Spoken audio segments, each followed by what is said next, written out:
Any Thank you. questions? Okay, then our next speaker is José Altamirano. He will be followed by Osman Chowdhury. Good morning to the commissioners.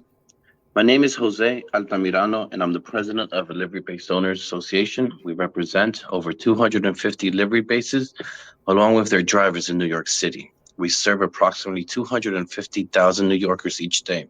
Our bases are small mom and pop businesses which are owned and operated by immigrants and serve a largely immigrant and first generation American population of this city.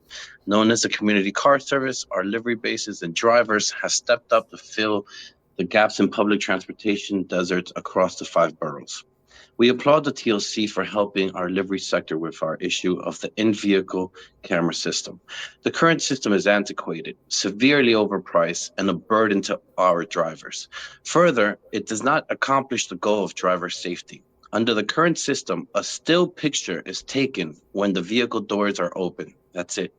Then, for police or a driver to download a picture, they have to use special software, which not every precinct has access to. I believe only two. We applaud the TLC in taking an approach that sets specifications for an IVCS, which will allow drivers to find any camera that meets those specifications. This will ensure that drivers have the flexibility in the future of best pricing along with the best technology. I have seen the unfortunate comments in the news and press lately trying to attack the TLC for this proposed rule. These comments come from groups that aren't from our livery sector, giving opinions on a situation they have no real understanding of. Rest assured, Delivery Based Owners, which is the voice of the community car service, fully supports this measure. We have asked the TLC to make this change in order to support our drivers.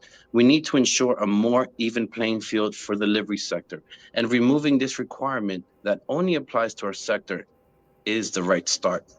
Thank you for your consideration, and we urge you to vote yes to this proposed rule. We're happy to work together as New Yorkers to ensure that the city can continue to provide opportunities for hardworking immigrants and their families. Thank you.